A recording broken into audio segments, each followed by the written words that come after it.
আসসালামু আলাইকুম সবাইকে। আড়ঙের শাড়ির ব্লাউজ পিস দিয়ে কিভাবে আড়ঙের একটা তাগা কুর্তি বানিয়ে ফেললাম ডিজাইনার, সেটাই দেখাবো আজকে আপনাদের সাথে।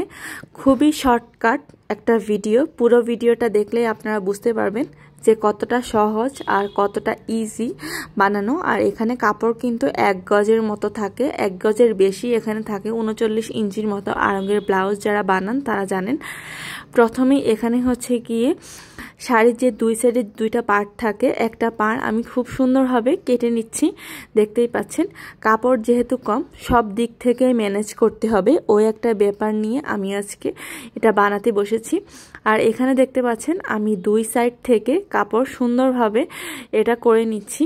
আর এখানে মাঝখানের যে পার্টটা আছে ওই পার্টটা আমি মাঝখানেই রাখতে চাই বা একটা সাইডে দিতে চাই। কোন সাইডে দিলে ভালো হবে ওইটাই বুঝতেছিলাম, আর বুঝতে বুঝতে এখানে বুঝলাম যে একটা সাইডে রাখবো। তো সেক্ষেত্রে আমি এখানে দুইটা পার্টকে খুব সমানভাবে সুন্দরভাবে সেলাই করে নিচ্ছিলাম, তাহলে যেহেতু আমার কাপড়টা কাটতে সুবিধা হবে। যারা একটু হলেও সেলাইয়ের কাজ বুঝেন তারা কিন্তু এই জিনিসটা খুব সহজেই বুঝতে পারবেন। আর এখানে দেখতে পাচ্ছেন আমি খুব সুন্দরভাবে একটার উপর একটা এরকম করে সেলাই করে নিচ্ছি। এই যে দেখতেই পাচ্ছেন আমার কিন্তু সেলাই করা শেষ, উপরে একটা চাপ মেরে দিলাম। তারপর এখন আমি সুন্দরভাবে এই ড্রেসটাকে কাটবো, এই কুর্তি বা তাগা যেটাই বলেন ওইটাকে কাটবো। এখানে হচ্ছে গিয়ে এক সাইডে একদম রাখতে চাই, এজন্য এটাকে খুব সুন্দরভাবে সাইডে রাখছি।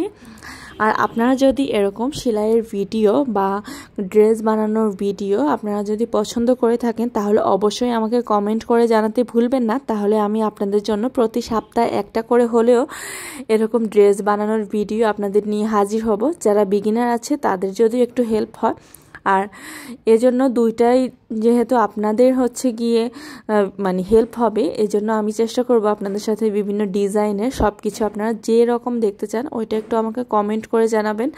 আর আমরা জানি কাপড় কিন্তু 4 পার্টে কাটতে হয়, আমি আজকে আপনাদের কাটা সহ সব কিছুই দেখাচ্ছি। যেহেতু আমি কোনো টেলরে বানাচ্ছি না, টেলরে দিলে অবশ্যই বলতো যে আপনার কুর্তি বা তাগা আপনি যেটাই চাচ্ছেন ওইটাই হবে না, কিন্তু আমি যেহেতু বাসায় বানাচ্ছি এজন্য আমার কাছে মনে হয়েছে হবে। আর যারা একটু সেলাইয়ের কাজ বা জানেন তারা বুঝতে পারবেন যে টেলারিংয়ের দোকানে তারা কিন্তু অনেক বেশি আপনার কাপড়টা নিয়ে নেয়, এজন্য আমার মনে হয় সবাইকে সেলাই শিখে রাখা উচিত। আর এখানে আমি সুন্দরভাবে প্রথমে গলাটা কেটে নিয়েছি, তারপর এই সাইড থেকে আমি হাতাটা কেটে নিয়েছি। আর এখানে জামার লেন্থটা আমি দিয়েছি 31, যেহেতু শর্ট একটা কুর্তি টাইপসের বানাবো সেজন্য। আর আমাদের কাপড় যদি 39 ইঞ্চ হয় সেক্ষেত্রে আমাদের কিন্তু হাতাও দিতে হবে, ওইটার উপরেও কিন্তু আমাদের একটু ফোকাসটা রাখতে হবে এজন্য। আর এখানে দেখতে পাচ্ছেন বডি কিন্তু আমি 38 বডি কেটেছি, যেহেতু আমার বডি 38ই হয়। এই যে দেখতেই পাচ্ছেন খুব সুন্দরভাবে আমি হচ্ছে গিয়ে কেটে এখন আস্তে আস্তে কোমরটাও কেটে নিচ্ছি। আর যারা বিগিনার, যারা একদমই বুঝতে পারছেন না যে কিভাবে কি করতে হবে, তারা যদি চান তাহলে তাদের জন্য আমি একটা কোর্স লঞ্চ করতে পারি। আপনারা যদি অনলাইনে শিখতে হবে, কিন্তু আমি হচ্ছে গিয়ে অনলাইনে আপনাদের শিখে এইসব জিনিসটা খুব সহজভাবেই শেখাবো। তো আপনারা একটু কমেন্ট করবেন যারা হচ্ছে গিয়ে শিখতে চান একদম বিগিনার সব কিছু সবার জন্য, তাহলে একটা কোর্স রেডি করে আমি আনবো। তো এই যে দেখতেই পাচ্ছেন আমি প্রথমে গলা থেকে শুরু করে সব জিনিস হচ্ছে গিয়ে কেটে নিচ্ছি। আর যারা হচ্ছে গিয়ে প্রফেশনালভাবে হচ্ছে গিয়ে সেলাইটা হচ্ছে গিয়ে জানে তারা কিন্তু অনেক কিছুই আপনাকে শেখাতে পারবে।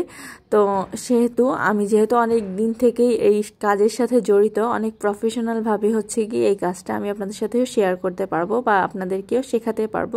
আর আমার ভিডিওর মাধ্যমে যদি আপনারা শিখতে চান তাহলেও অবশ্যই আমাকে কমেন্ট করবেন, তাহলেও আমি আপনাদের সাথে সব কিছুই মানে শেয়ার করব।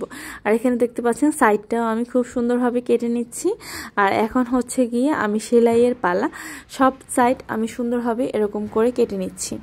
আর আমার সামনের গলাটা যেহেতু কাটা হয়ে গিয়েছে, আমি এখন হচ্ছে গিয়ে পিছনের গলাটাও কেটে নিচ্ছি, দুইটাই সুন্দরভাবে কেটে নিচ্ছি। আর এই সাইডে হচ্ছে গিয়ে হাতার পালা, হাতাও দেখতে পাচ্ছেন আমি 2 কোয়ার্টারের থেকে একটু বড় হাতা দিব।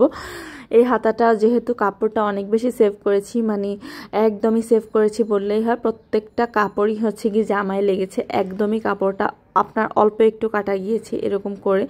মানে দেখতে পাচ্ছেন হাতার এখানে কিন্তু একটু মানে বগলের দিকে একটু জোড়া দিতে হবে, তাও ব্যাপার না, মানে ব্যাপার হচ্ছে কি আপনার ড্রেসটা হচ্ছে। আর আপনি যদি ড্রেস মেকিং করতে জানেন তাহলে কিন্তু আপনি অনেকভাবেই করতে পারবেন, অনেকভাবে আপনি কাপড়ও সেভ করতে পারবেন। আপনার কাছে সব ট্যাকটিস হচ্ছে গিয়ে জানা থাকবে। এই যে দেখতে পাচ্ছেন ওইটা হচ্ছে গিয়ে আমি যেটা কেটে রেখেছিলাম ওইটাই এখানে হচ্ছে গিয়ে এখানে অ্যাড করে দিচ্ছি। এখানে অনেক জিনিসই এখানে শেখার বিষয় আছে, বোঝার বিষয় আছে। যারা হচ্ছে কি অনেক দিন থেকে সেলাই করেন বা অনেক বছরের অভিজ্ঞতা থাকে তারা কিন্তু অনেক কিছুই হচ্ছে কি আপনাদের কাছে মানে আপনাদেরকে সহজভাবে দেখাতে পারবে বা শেখাতে পারবে। আর এখানে প্রথমেই আমি দেখিয়েছিলাম যে একটা পাড় আমি কেটে রেখেছিলাম, ওই পাড়টা আমি এখন হচ্ছে গিয়ে মানে হাতায় দিয়ে দিব, তাইলে আমার হাতাটাও একটু লং হয়ে গেল দেখতে পাচ্ছেন। আর এখানে আমার ডিজাইনও হয়ে গেল, এক সাইডে হাতায় ডিজাইন হলো আর আরও এক সাইডে হচ্ছে গিয়ে আমার জামাতে তো মাঝখানে একটা ডিজাইন ছিলই। আর এখানে হচ্ছে এখন ফাইনালি আমি সেলাই করে নিচ্ছি। সেলাইয়ের ভিডিওটা আমি আপনাদেরকে দেখালাম না, যারা হচ্ছে সেলাইয়ের ভিডিও দেখতে চান তারা অবশ্যই আমাকে কমেন্ট করে জানাবেন, তাহলে আমি আপনাদের কমেন্টের উপর বেসিস করে আমি আপনাদেরকে সেলাইয়ের ভিডিওটা দেখাবো। এটা হচ্ছে গিয়ে ফাইনাল লুক। এই যে দেখতেই পাচ্ছেন একদমই খুব সুন্দরভাবে একটা কুর্তি টাইপ ওয়ান পিস আমি হচ্ছে গিয়ে কীভাবে বানিয়ে নিয়েছি। বলে না যে নাচতে না জানলেই উঠান বাঁকা, যে নাচতে জানে তার জন্য কিন্তু সব কিছুই ইজি, সব কিছুই হচ্ছে গিয়ে সহজ। আর আজকের ভিডিও এই পর্যন্তই। ভিডিওটা যদি আপনাদের কাছে ভালো লেগে থাকে তাহলে অবশ্যই একটা লাইক করে দিবেন, একটা কমেন্ট করে দিবেন, আর আপনার ফ্রেন্ডস অ্যান্ড ফ্যামিলির সাথে ভিডিওটা শেয়ার করতে একদমই ভুলবেন না।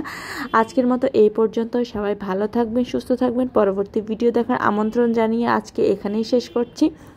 আল্লাহ হাফিজ সবাইকে।